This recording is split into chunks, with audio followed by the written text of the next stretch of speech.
You're listening to Guys on the Sideline podcast, where you'll hear opinions, predictions, and sports takes in every direction. If you're a diehard sports fan, this is the place to be.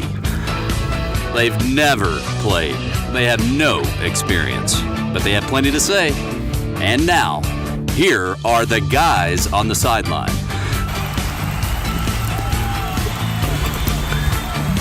Hey now, welcome on in, Guys on the Sideline here. I'm Jeff, joined by Chris. How are you, Chris? I'm doing well.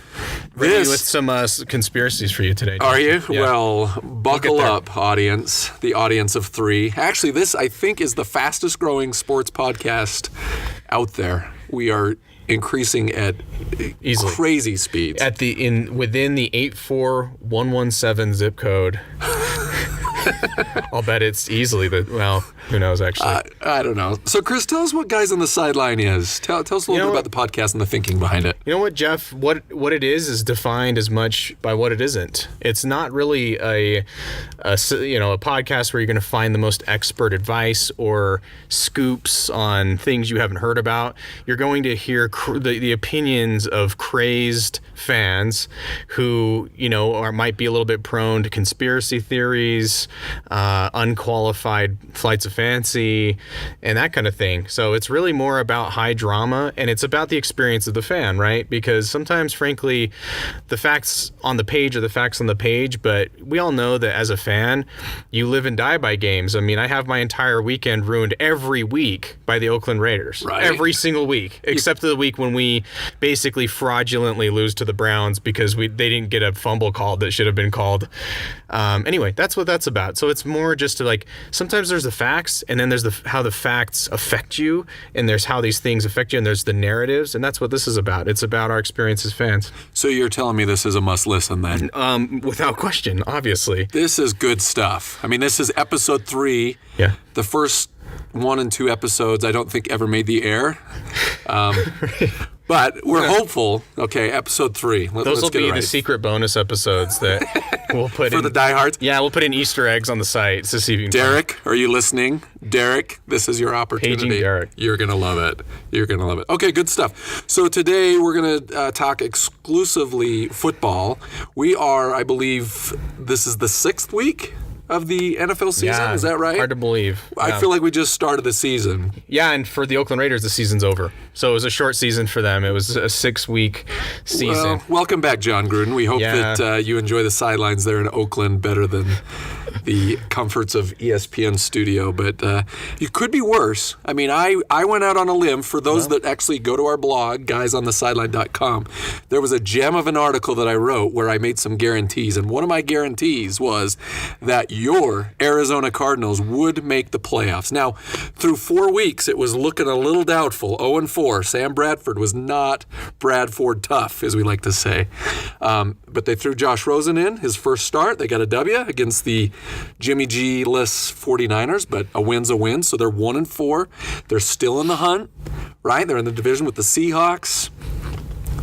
The Rams. They're not going to beat the Rams. Yeah, probably not. Most people won't. So anyway, let's just boil this down to, I think it's safe to say that the Raiders and the Cardinals, both of our teams, are out of commission.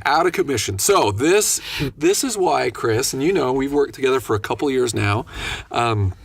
This is why I love mock drafts, because as a fan of the Cardinals, it's all about next year, baby. I don't care about this year, right? Mm-hmm. I don't care to see Tom Brady or whomever win it all. It's all about next year. So when do we fire up walterfootball.com and check out our favorite draft expert? We're going to see if we can get Walter Cherpinski on the show. Maybe down the line. You never know. Well, the first thing that's most important as the much more optimistic fan of the Raiders than you'll probably find on Twitter, which it's usually just an immediate dumpster fire among fans when they start playing poorly, and with great reason. We've really been terrible for most of the last 2 full decades. So since the last time John Gruden was there. Since the last time John Gruden was there, and so unfortunately his hire absolutely raised our expectations. I wouldn't say through the roof, but I thought we'd have a winning season. That was before we traded Khalil Mack, obviously. But that brings me to this point about Walter Football. He actually graded the Raiders. I think he gave them an A-, or it may have just been a straight A. And he's no easy grader.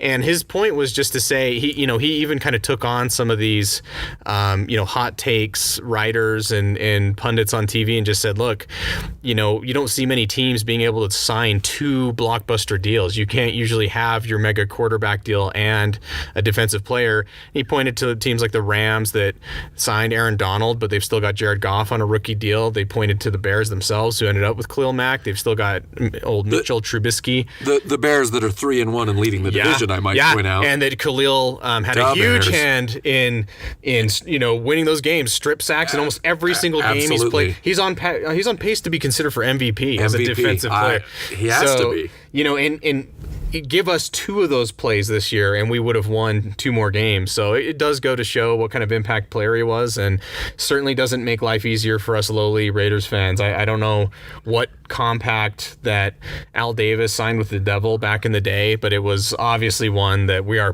paying for now. Still. And, his torch burns on and our team continues to burn on as well. So. Rest in peace, Al Davis. Yeah, for sure. Okay, do you want to get to it? Let's do it. So we've got some themes here. We'll see if they stick around, but let's grab the list here. Yes, that's a paper list. That's, I think, what he wanted to convey there. Did you get that? Yeah. Okay, so we're going to go lightning round on a few of these. So analyzing the first 5 weeks, it's going into the 6th this weekend. But let's talk about what's maybe caught our attention, maybe surprised us, maybe things that we thought. So for these segments, the first one is the Jim Mora Senior Playoffs. Let me hear your best playoffs. Playoffs. All right, so these are teams that maybe were planning to make the playoffs, and they have completely fallen off. So who's on your list? Who jumps out at you? Okay, they haven't totally fallen off, but you've got to worry about the Pittsburgh Steelers, I think. They were looking really bad for a minute there. I don't know that adding Le'Veon Bell is going to fix everything for them because it's their defense that's bad. And I think if there are signs that Mike Tomlin might be losing his locker room. I think that's past tense. Yeah, you're right. Maybe that's well in our rearview mirror at this point. But, I mean, people are sniping each other left and right in the press, and I don't know. If you're Pittsburgh, you got to be a little bit worried about making your playoffs, I think. And maybe the other team I would throw in there, well, it's hard to kind of throw this on the San Francisco 49ers. A lot of people were high on them. I wasn't. But unfortunately, Jimmy G, I was a doubter, but unfortunately Jimmy G going down kind of nullified that. The one that stands out to me is the Atlanta Falcons, 1-4. That is, it's astonishing. If I were a Falcon fan, how many years ago was it that they lost that Super Bowl to the Patriots? I think it was just 2 years ago. Just 2. Where essentially they had that baby won. Oh, yeah. They had it won, and they blew it. And since then, again, they've got weapons. Matt Ryan is a phenomenal quarterback. Julio Jones. Who'd they add? Calvin Ridley? Yeah. Right? I mean, you've got Great some player. weapons. You've got some decent backs. Yeah. And a decent defense as well. And they're 1-4. Yeah. And they're in a tough division. You're in with the Saints. Yeah. Carolina, Tampa Bay, all of these teams are great. So Atlanta, I think, is the team that I'm looking at saying, wow. It's a shocker. It's a shocker. It just goes to show, though, for teams that are truly on the bubble, there are those teams in the NFL that are elite, but those teams on the bubble, that kind of middle mush of teams, it's just the difference of a couple plays most times. You go back and look at games, and so the Falcons are a team with an offense like that and a veteran QB who I think it's not common, not statistically likely, but they could go on a little run and win 4 or 5 straight and kind of get back in the mix, and who knows from there. I think they will. I think they'll be in contention. I don't know that they make the playoffs. Yeah. I mean, you lose some of those games that you just shouldn't have lost in September and October, and I think coming down the wire, those are games you look back and say, oh my word, if we would have taken care of business, we would have. It's true, but I will say this, though, sometimes it can happen where, a team like the Falcons start out the year slow, but then, people kind of start to sleep on them a little bit and kind of think, oh, they're down and out. Maybe they overlook them a little bit, and that just opens the door for a potent offense like theirs to put up some points and beat you. So for sure. You ready for the next theme here? The Chip Kelly Way Overrated Award. Chip Kelly, 0-5 UCLA Bruins. Way to go, Chip. Didn't he get fired from the 49ers? He was there for a year, right? Uh-huh. And he kind of... Fired from the Eagles, fired from the 49ers. And hailed as the greatest coach of all time. Genius. I've never seen it. No, I haven't either. Well, and this is a great, obviously we named the segment after him, and so it's only fitting that we talk about him as the inaugural segment subject. But basically, I think Chip Kelly is one of those great examples. I'm starting to think Jim Harbaugh also falls in this category of guys who went on an amazing run of luck with players that they had, right? Luck, no pun intended. Right, but do you take I'm going to switch to Jim Harbaugh for a second here, but you look at who he had. Obviously, he winds up with Andrew Luck at Stanford, goes on from there, inherits a 49ers team that at the time were defined by their elite defense. It was full of Pro Bowlers. They were amazing. And Alex Smith, who was a serviceable veteran quarterback that could win games and wouldn't lose games for you. And then he makes what I think in hindsight was the terrible decision to go with Kaepernick. I don't know that they lose that Super Bowl if you've got Alex Smith in there. Yes, that's me, a Utes homer speaking. But I think, how do you throw a guy that's only been starting a handful of games into a Super Bowl? He made some big time mistakes in that game, threw some picks, and we all see now, and there's a whole separate debate about why he's not in the league now, but few people would say he would be one of the elite quarterbacks if he were in the league.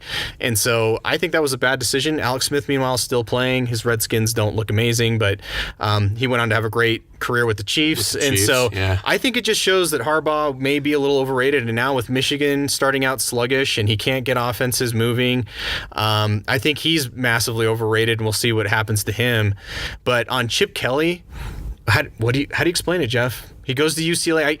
Maybe he's just writing the excuse of these aren't my guys, but dude, it's UCLA. They have a top recruiting class every year in LA. Yeah. It's a good school.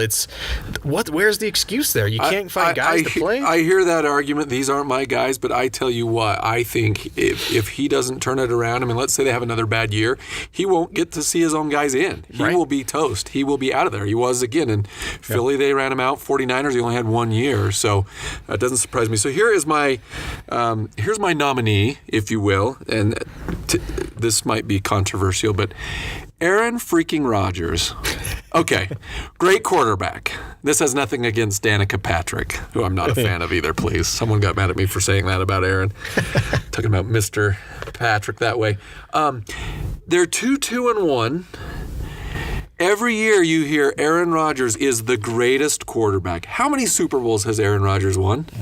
One Super Bowl. Yeah. Now let's just kind of take a look back, a little drive down history here. How many Super Bowls does Joe Flacco have? 1. How many Super Bowls does Drew Brees have? 1. How many does Trent Dilfer have? 1. Yeah. Who else you got? I don't know. Who are the other one and done? How many does Terry Bradshaw have? Was that guy a great QB? I don't think so. 4? Does he have 4? He's got 4 Super Bowls. So would he even make your list of top 20 all time? I doubt it. No, I don't think so. So anyway. Here's my problem with Aaron Rodgers, though. If I'm watching football, I have to turn down the volume because I cannot sit and listen the love fest from the announcers that are, oh my word, the greatest. And this goes to the Bears. I'm a closet Chicago Bears fan, by the way. Cardinals are number 1, but here comes Bears. We all have our 1B. My 1B is the Ravens. Interesting. Ravens. I like the Ravens. Why the Ravens? I just thought they were. I just kind of like. First of all, I love that they incorporated Edgar Allan Poe into their branding. Right? They did literally. Okay. Ravens are their mascots because of that, and then their mascot's named Poe. For those that didn't know, but I think that's cool. And they kind of they're like the NFL's version of the Utes to me. They're this team built around defense. They're kind of an upstart. They're kind of that. They're not technically an old or a new franchise, but they moved cities and then kind of got rebranded. But to have had 2 Super Bowls, in the span where the Cowboys have come up totally empty and things like that. Yeah, I think, and they've just had some really good players on their teams and a rabid fan base. I don't know. I like the Ravens for whatever reason. No, I'm cool with the Ravens. So back to Aaron Rodgers. I just cannot I cannot listen to the love fest. It just drives me crazy. Is he a great quarterback? Sure. I think he puts up big numbers. But I think he is overrated because, again, what if the Packers What if they don't even make the playoffs this year? Every year they say, oh, the Packers and Aaron Rodgers, you got to keep an eye on. And every year you've got the Panthers, the Falcons, the Patriots are always in there. Right. But you go down the list and it's like these teams are outperforming Aaron Rodgers and the Packers. I think you're right. And I think there's a weird double standard that goes on where, take the NBA, for instance, where we're trying to evaluate the greatness of LeBron James, right? And LeBron has, triple the championships that, or does he have 4 now? Is it 3 or 4 that LeBron has? Anyway, he had 2 with the Heat, right? And then now just 1 with the Cavs, so 3 total. 3. But every time the debate for LeBron comes up, it's all about championships, rings. Why does that break down with Aaron Rodgers? Now, you can say team sport, this and that. I mean, so is the NBA. It's not.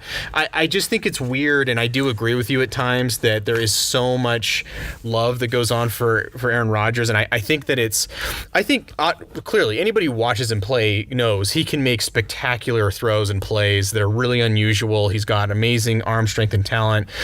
But the thing is, and to your point, you're right. Why is he always in these situations at the end of games?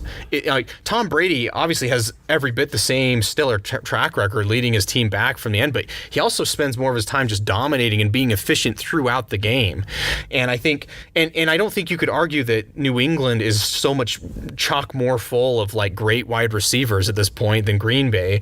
But that's always the knock on Green Bay as well. It is weird to me that the media wants to give Aaron every available excuse. They don't give anyone else. Totally and you're agree. just kind of like, I get sick of it. So what's the deal? I mean, I think Tony Romo was a great quarterback. I think he was a phenomenal quarterback. I totally agree. Who was just snake bitten in the wrong moments. I'm not saying he was a big time player guy, and I'm not even saying he's the same as Aaron Rodgers, but I just mean they're probably closer than people would have you believe, that there's this pedestal that you put Aaron Rodgers on just because of the way he makes his big plays. He's rolling out of the pocket, he's throwing across his body, and it's amazingly entertaining and spectacular and all those things, but his team is mediocre and his coach is now on the hot seat and he might get fired, and they don't look like a great team to me. I don't think they are. Tony Romo, that reminded me of the time that Tony Romo went down to Mexico with Jessica Simpson. Do you remember that? I was there, Shout out to Chanda, one of the guys on the sideline. Anyway, we were talking about that the other day do you remember that time that Jessica Simpson was upsetting Cowboy Nation because the season went downhill? Controversy. I do remember that. It was a real deal. So Jessica got the blame. A teaser for our blog. Look for the top 4 reasons why Aaron Rodgers is even more annoying than Tom Brady. It's a must-read coming up for you here. Okay, next one. Do you remember my buddy Denny Green, former coach of the Arizona Cardinals? So this is the Denny Green, they are who we thought they were award. So do you remember that classic rant? Of course I do. Monday night? Yeah, just one of those boiling points for coaches. You always that is one of the reasons that clip, along with the earlier referenced Jim Mora clip of playoffs. You got to watch those press conferences. You got to watch them. They're good things. You never know. Okay, so they are who we thought they were. Who do you think? Who's not surprising you? Who's where we thought they were going to be? Well, despite the fact that I love my Raiders, if you look at a lot of the preseason picks, they're right about where people thought they'd be, which I don't know whether you construe that as a knock on Gruden or not. I think people just knew what groceries he had to cook with, to borrow Bill Parcells' term for that, and just said there's just not enough talent here. It seems evident that Gruden saw that himself, but I think they are kind of who we thought that they would be. Would you say the Browns are who we thought they'd be? We thought they might be a little better. They are a little better. They're a little bit better. I mean, come on. They've won 2 games and tied 1. Yeah. They haven't done that in too bad. 2 years. So that's where the Steelers are. Better. Are they not? The Rams, now I didn't know that they'd be 5-0, but they basically went all in. They spent a lot of money. They brought in a lot of stars, and so I knew that they were going to win the division. The Saints are another one. Drew Brees, shout out to him. I gotta say they're a little surprising to me. You think? A little bit. Just because the Saints remind me so much of my childhood team, which is the 49ers with Steve Young. They are just, and even Drew Brees himself Reminds me a lot of Steve Young in terms of his height and all that kind of thing. But they're just that team that's they're always going to win their handful of games. They're always going to be in that 8 to 9 win range. Maybe sometimes they'll have a step or two back. But they're just going to be there, give themselves a chance in the playoffs. But I would say that they're kind of off to a hotter start than I would have expected. And good for them. I think they're great. And I'm a Breeze fan for sure. Okay, so I don't know if we talk about this team or if we go to our next theme, the Patrick Mahomes You Are the Bomb Award. Do we give it to the Chiefs? Did anybody see that happening? I think people thought they, would have an okay or a decent season, but my oh my. Patrick's been great. I still, though, you got to give it a season before you go calling anyone the next big thing, right? Unfortunately, I've seen it with my beloved Derek Carr. I think Derek's very talented, but these nagging issues keep cropping up. His issues with ball security in the red zone and that kind of just appeared, later and further into his career, and people start to see these things and start to game plan for them. Let's get more tape on Patrick Mahomes before really smart defensive coordinators can start to see his tendencies, and we'll see. Can he withstand the game planning that will come his way? That'll be interesting. That's what I was going to say. I think the NFL more than any other league is interesting in that I don't want to say coaching really matters, and it doesn't in the other sports, but Colin Kaepernick, back to that Alex Smith reference in the 49ers, they locked him up to a long-term deal. They basically gave him the franchise and said, you're the man. You remember the game he ran for 200 and he threw for 200 over the Packers? He looked unstoppable. Was amazing, and now he's out of a job. Yep. Nobody will sign him, and I think you see that in the NFL, and I think it's to your point. I think these coordinators can put together a scheme that can shut these players down. Yeah. And so, Patrick Mahomes through 5 games already is pretty impressive, but we'll see. Yeah. See how he fares long term. Kirk Cousins, you look at Kirk Cousins. He was the man, right? I mean, he just signed a huge contract, but right now they lost to Buffalo. They got shut out, did they not? Shut out at home against Buffalo. Josh Allen. Bizarre. Crazy. That may go down as one of the weirdest regular season games ever. I mean, statistically, how unlikely was that result? But I will say, just to the comment about quarterback hype, I will never forget. I think it was 3 or 4 years ago, probably more like 4, maybe even 5 years ago. It was a postseason where you had RG3, you had Russell Wilson, you had Cam Newton, and who else did you have? You had this crop of kind of like hybrid new school quarterbacks, right, who could use their legs and everything else. And I remember after that season going, here it is. Here's the future of the NFL. Now, Cam had an MVP season, but he's really up and down. You never know what you're going to get from Cam Newton. He's as good as they come, or he'll be completely off. He won't show up, and I think he's a sulky locker room presence. But then RG3 doesn't even have a starting job, right? And so it's funny. I so expected those guys to be the mainstays of the NFL. I thought they'd be the big names, and even Russell Wilson I think is a good quarterback and has long-term power, but I don't know that Seattle's ever going to be very great again with him in the mix. Kind of crazy stuff. Okay, next segment, maybe our last, unless you have any others that have come to mind. But it's the one I've been waiting for, hopefully. This is we're debating on the name of this. I wanted to go the Jack Bauer Conspiracy Award. You're thinking this should be sponsored by Tim Donaghy? I think it should be Tim Donaghy. Our old favorite referee from the NBA that was fixing games. At least for this week's segment, just because I have to point out this is Celebration Thursday for me, for being so vindicated for... look, I'm not known for crackpot theories. I'm working on that. I'm trying to come up with more. I'm actually known for those. So we're switching roles here. Switching roles here, but for the longest time, anyone who sat down with me and watched a Pac-12 football game, especially one featuring my beloved Utah Utes, has A, heard a lot of colorful language from me, and B, heard a lot of that language directed at our referees, who I am convinced and have been convinced for a long time, systematically and deliberately alter outcomes or shape outcomes as much as they can in favor of ranked teams or big name teams, right? So I think it's not easy to understand why they would do that, right? Or sorry, it is very easy to understand why they would do that.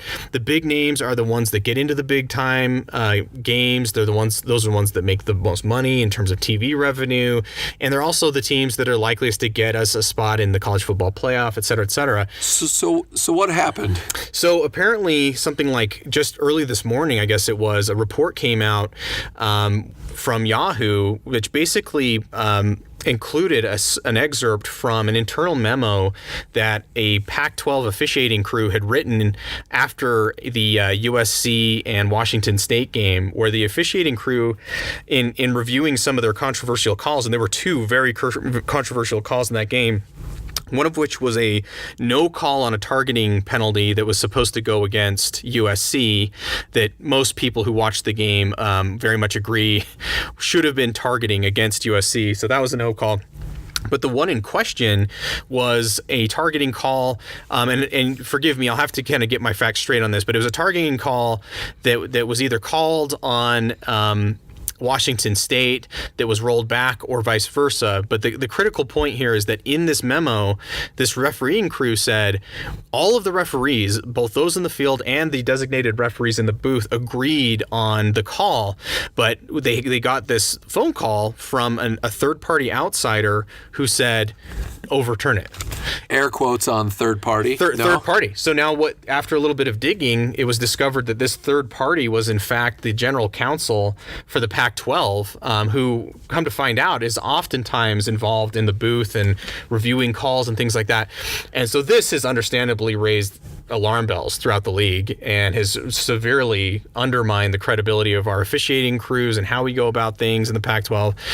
And so I just felt, I have to say, I was maybe unreasonably happy, for being proven right, because whenever you go out there in left field and you sound like a crazy fan, sometimes it's a lonely place, and it was nice to know, hey, no, there's something to this, and B, maybe they'll do something about this now, because my thing has always been, you should not have referees employed by the league that they're refereeing within. There's too much opportunity for collusion. That's exactly what we're seeing here. Yeah. I heard some guy on the radio today say there should be a National Referees Association for college football. And I'm sorry, but the same team that was refereeing Florida versus Georgia one week, bring him to the West Coast and have him referee Pac-12. Why?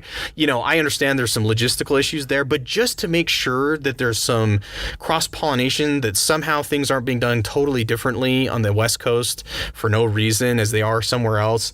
I'm hoping, and it's probably a vain hope, but I'm hoping at the very least that this leads to some kind of institutional change, because as a fan, it's just too obvious that these games are being swayed by these calls. Well, I completely agree with you, and I think something has to happen. I mean, this is a black eye for the Pac-12. Oh, right? yeah.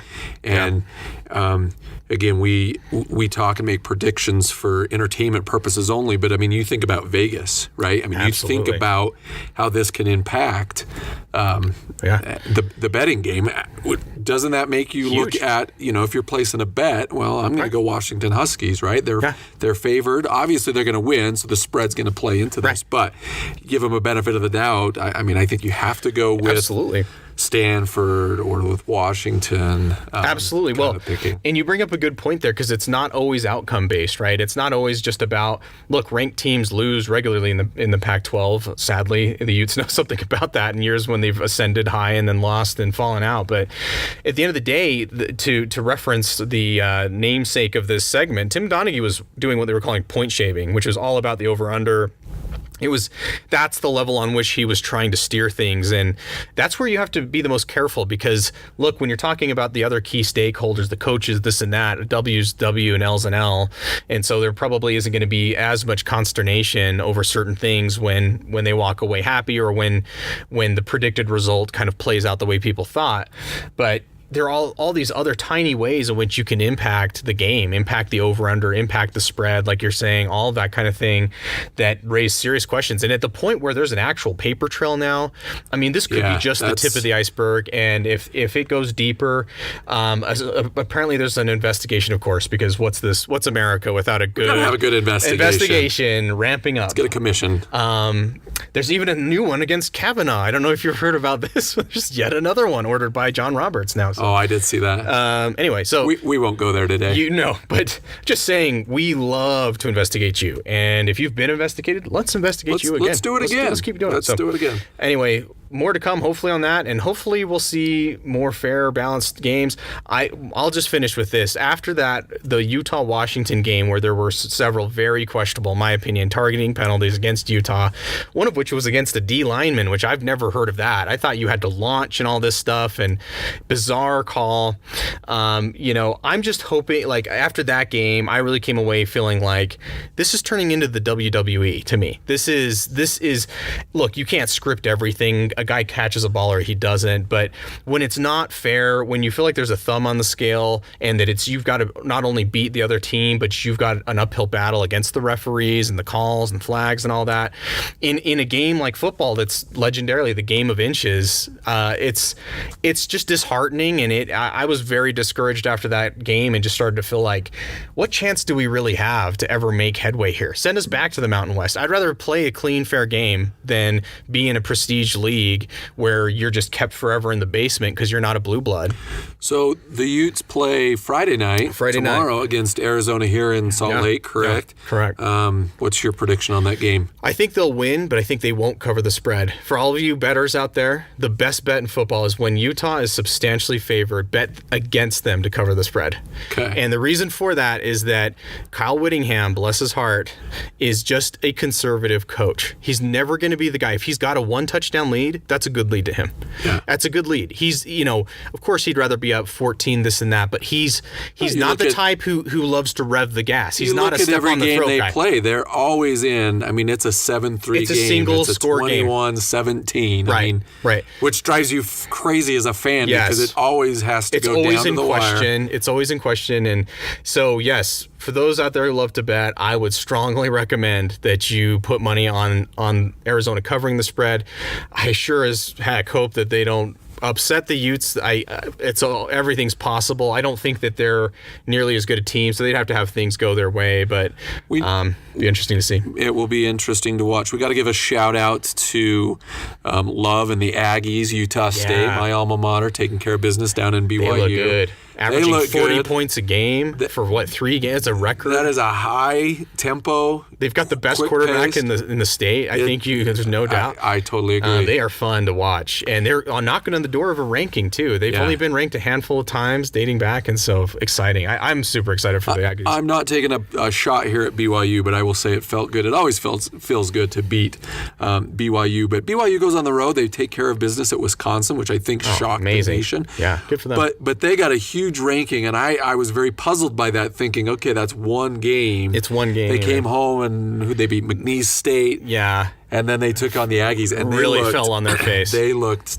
terrible. And I heard Tanner Mangum is not starting. That's correct. They're no injury. They're just making a change. Yeah, I got to give a shout out to my guy Tanner Mangum. I really have a lot of respect for him. He's been through hell and back, and I think I admire the fact that he's a vocal proponent for mental health and things. He's come out with his struggles. That stuff really has an impact and helps people. And I think he has a ton of high esteem from everyone in the state for those reasons. But results on the field are results on the field, and it would be so tough on your in your senior season, coming off wins against Wisconsin, Arizona. Yes, Arizona is not a great team, but 2 P5 schools. Yeah, he may not have played great against the Aggies, but most everyone who watched the game wouldn't tell you he lost it. It was more of a team thing, and the defense not being able to stop the Aggies and that kind of thing. So I think it's unfortunate. At the same time, I have respect for Kalani. I think he's doing the smart thing and prepping for next year and trying to get a guy some reps, and knowing that his defense is good enough to beat the likes of a Hawaii and things like that. And all they have to do is run the ball a bit and basically score a little bit to win those games. So I think they know they can get into a bowl game, having gotten those 2 that people didn't think they'd get. So it's interesting to see. We'll see how this Zach Wilson kid is. And I tell you, Hawaii. I think Hawaii. Hawaii. I tell you, and there's maybe a debate for another episode, but which fan base would you least rather be the quarterback for the team of? BYU? Alabama? I mean, I'm just saying BYU is up there as far as fan anger over no quarterback. I think, and look, because they are, and when it comes to producing quarterbacks, at least in the 80s and 90s, they were a blue blood program. I mean, absolutely, we're turning out elite products, right? And NFL MVPs with Steve Young and Heisman Trophy winners. And so I understand that there's a really high standard there, but gosh, it's not all on the QB. You got to have skill players. You got to have a running game. You got to have a lot of components. And so I think sometimes, and I should walk that back a little bit. They've given Tanner some time. He got injured last year. He probably would have finished otherwise. They obviously gave him the start this year.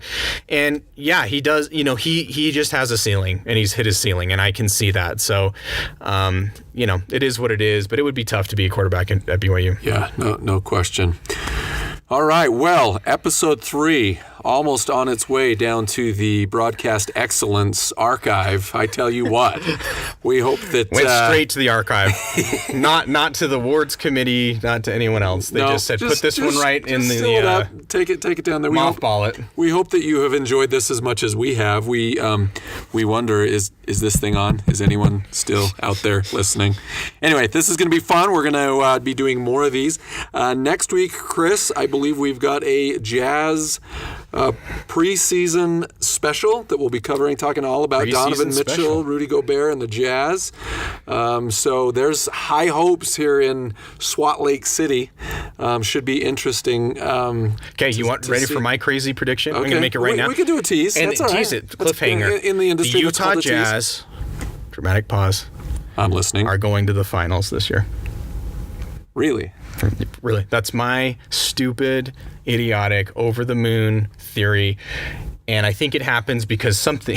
I think maybe someone on Golden State gets a little hampered or something. I think that kind of has to happen. / Boogie Cousins blows up their chemistry with his incredible negativity. This might be a signing that we look back and say, "Wow, that's the one that sunk on the a Warriors." Team that's so. I'm just going to say, on a team that is predicated on superstars who share the ball. I think that's the simplest way to classify the Warriors, and that they've got a starting lineup full of all-stars.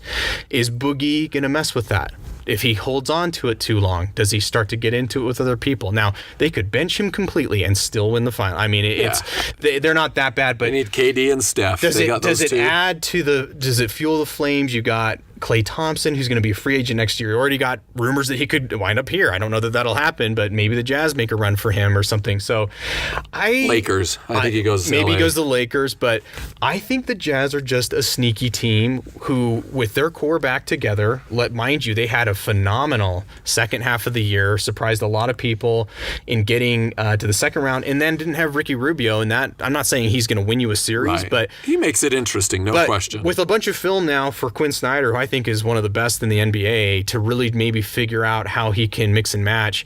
And then my real dark horse for the Jazz, I'll leave it here, mic drop. Grayson Allen is going to be an impact player, I think, in the NBA, above and beyond what people think and expect. And I think it's because the NBA suits him better. And I think it's because he's getting into a team that fosters development and culture, and he's got an old ACC friend / foe in Donovan, who's helping take him under his wing. And I read this whole piece the other day about him and Jay Crowder and how there's a relationship there, and they're helping him out, and he's just hungry to work. And I think he could surprise some people. Listen, I think Grayson is one of those guys you'd rather have on your team than on the opposing team. I think he's annoying. I think he pesters people. I think he gets in your head. Yeah. And I'm glad he's on our team and not the Nuggets or not the Blazers or somewhere. And can I just put this out here as well? I so hope that when we do play the Celtics, and if Hayward, I hope there's a moment where we just put Grayson on Hayward just to drive him nuts for a minute. Just purely to just get right under Gordon's skin. And that's what I'm really looking for. I hope they do that. So we'll talk more about this next week, but the one question I'll leave you with is who was robbed more last year? The fact that Donovan Mitchell did not win Rookie of the Year, lost to a second-year player in Ben Simmons, or the fact that Coach Quinn Snyder did not get Coach of the Year. They give it to Toronto. They end up firing. Oh, the Toronto decision was crazy. To me, it's either Brad Stevens or Quinn, right? Brad Stevens. Now, I think Brad Stevens, you could make a case, given that two of his biggest stars go down, and they were knocking on the door. Yeah, no question, but it's the Eastern Conference. Easier conference. I look at the Jazz, though, and I look at what Quinn Snyder did. Incredible. I mean, you have to give it to him. And certainly those in the profession, I mean, it's like, wow. Yeah. That guy did a lot with, some not questionable players. I mean, Donovan was a question mark. I mean, people. Right. He fell to number 13. Right. I mean, there were 12 teams that passed on him. Well, and you get a coach who is willing to give him more and more responsibility. Not a lot of coaches are willing to do that. Not a lot of coaches are willing to let Donovan make mistakes and learn if that costs you losses. And I think it was a really smart play. So I do think while that was a tight race and that I do think there were some other good coaches out there, but the Donovan Mitchell thing, that's just a technicality that's so obvious that I can't believe that Simmons somehow gets away with it. Insane. Even sitting on the bench, and you had tons of the NBA pundits saying the same thing, saying, look, even if you're on the bench, you're learning, you're in practice, you're learning systems, so for Donovan to come in clean slate and get it and do what he did, I think was incredible. But you know what? I'll trade every rookie award of all time for Donovan to make another leap this year into that 25, pushing 30 points per night kind of a thing. If he can make that kind of step, become more efficient, become a better three-point shooter, that's the key this year. That's the thing to look at. Watch out. Those things will be required if they get in, if they made a run at the finals, which you never know. You never know. Love it. Well, we'll break that down next week. Okay, signing off here. We got a couple of shout-outs, a couple of thank yous. We got to thank Luke for all of his help and support.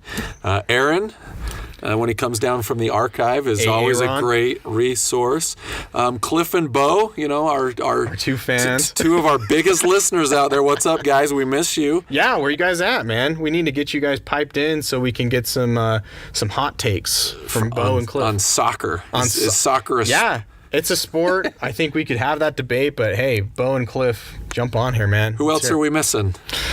I think we mentioned Chanda, wherever Chanda is. She's gone for like a month. She's in New York City, I believe, at the moment. Doing her thing. But Chanda, we miss you. Come back to us. And yeah.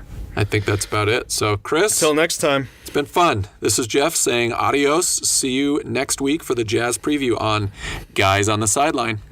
And this is Chris signing out as well. I hope that my theories here don't destroy my credibility completely over time. Well, no last name was given, so you're safe that way. There's a lot of Chris's. You're right. All right. The opinions and predictions on this podcast are right 98.3% of the time.